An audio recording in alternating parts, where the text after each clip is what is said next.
ब्राह्मण लोग SC ST OBC का मुसलमानों के विरोध में इस्तेमाल करते हैं।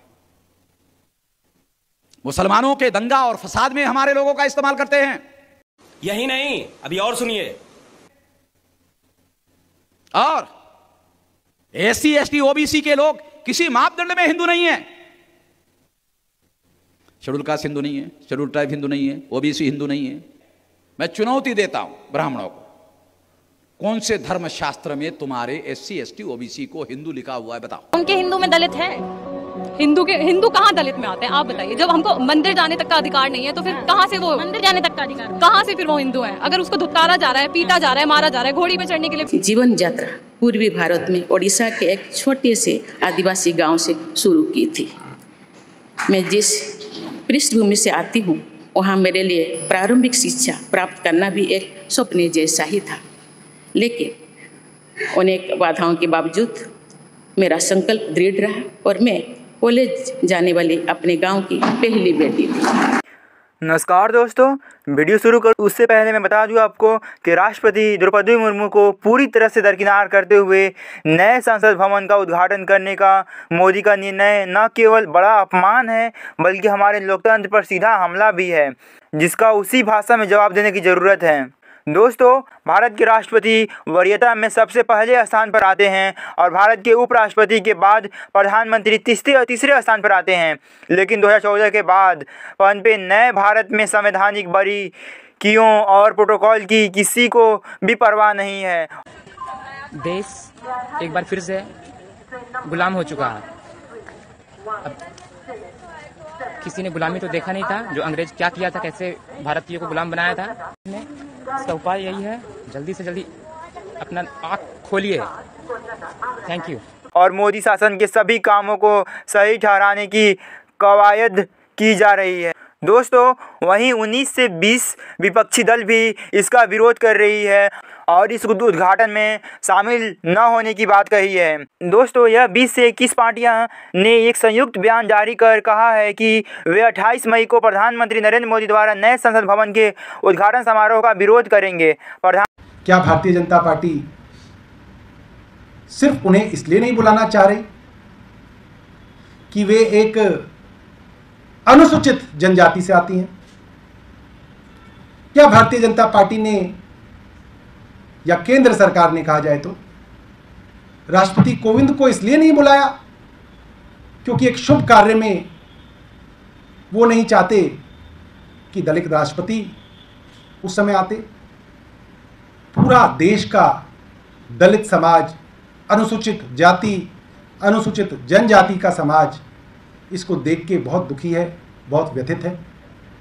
मुझे लगता है कि इसके ऊपर केंद्र सरकार को और भारतीय जनता पार्टी को पुनर्विचार करना चाहिए।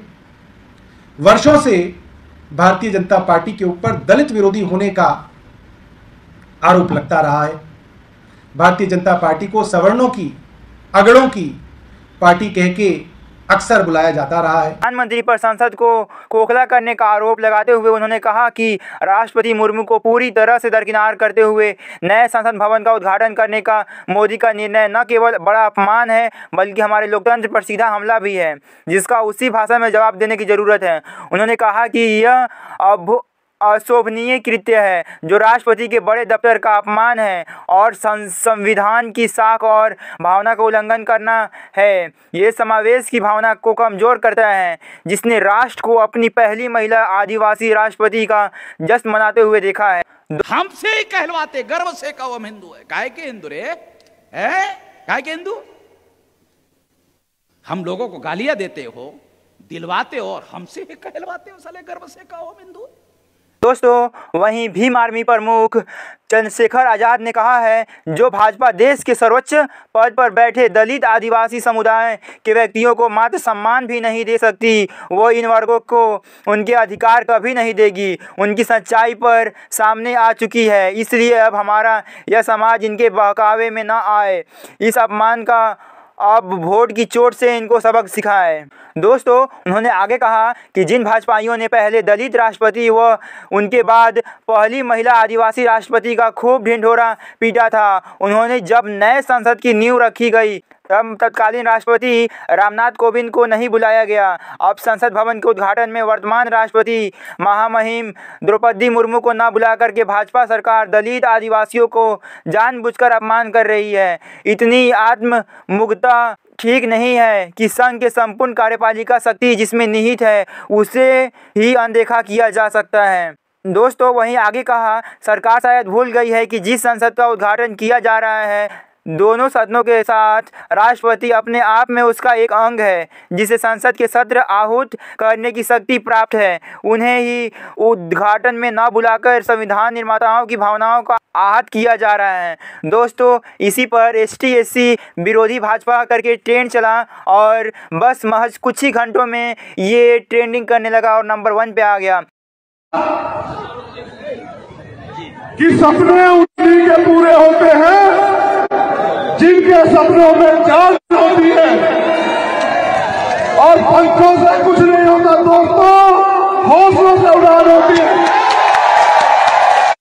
दोस्तों कई तरह के लोग अपनी अपनी विचार रख रहे हैं और अपनी बातें बोल रहे हैं, जिसमें हम आपको बता दें हंसराज मीना नाम के एक यूजर ने लिखा, दलित आदिवासी राष्ट्रपति से नए संसद भवन का भूमि पूजन नहीं करवाना, उद्घाटन न करवाना और न ही उन्हें समारोह में बुलाना, यह बीजेपी द्वारा देश के सर्वोच्च संवैधानिक पद का अपमान है, दलित आदिवासियों का अपमान है। बीजेपी RSS की इस घृणा सोच को सारा देश देख रहा है।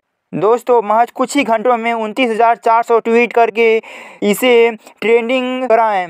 दोस्तों विशाल कुमार ऑफिशियल नाम के एक यूजर ने लिखा कि भीम आर्मी ID सेल ने अच्छा प्रदर्शन किया, मात्र 2 घंटे के अंदर ST/SC विरोधी भाजपा हैशटैग नंबर 1 पर कराया ट्रेंड। 29,400 लोगों ने किया ट्वीट अब तक। दोस्तों वहीं आप इस भीड़ को देख सकते हैं कि कितने सारे मात्रा में लोग यहां पे पहुंचे हुए थे, जिसमें चंद्रशेखर आज़ाद भीम आर्मी प्रमुख के भाषण था और वो उसमें जो कुछ अपनी बातें थे जिस पर ST/SC के कमजोरी और उनके बारे में जो बताया जा रहा था कि ऐसा नहीं होना चाहिए। दोस्तों वहीं एक और इमेज है जो वायरल हो रहा था इसी बीच अटल बिहारी वाजपेयी का, जिसमें लिखा हुआ था, जहां विरोध और विरोधियों को गद्दार मानने का भाव है वहां लोकतंत्र समाप्त होता है और तानाशाही का उदय होता है, जिस पर काफ़ी चर्चाएं चल रही हैं।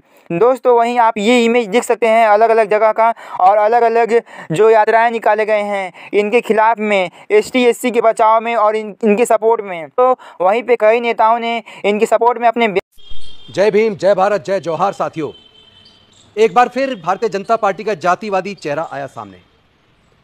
एक तरफ नरेंद्र मोदी अनुसूचित जाति जनजाति का वोट लेने के लिए रामनाथ कोविंद जी को देश का राष्ट्रपति बनाते हैं और उनके बाद द्रौपदी मुर्मू जी को देश का राष्ट्रपति बनाते हैं।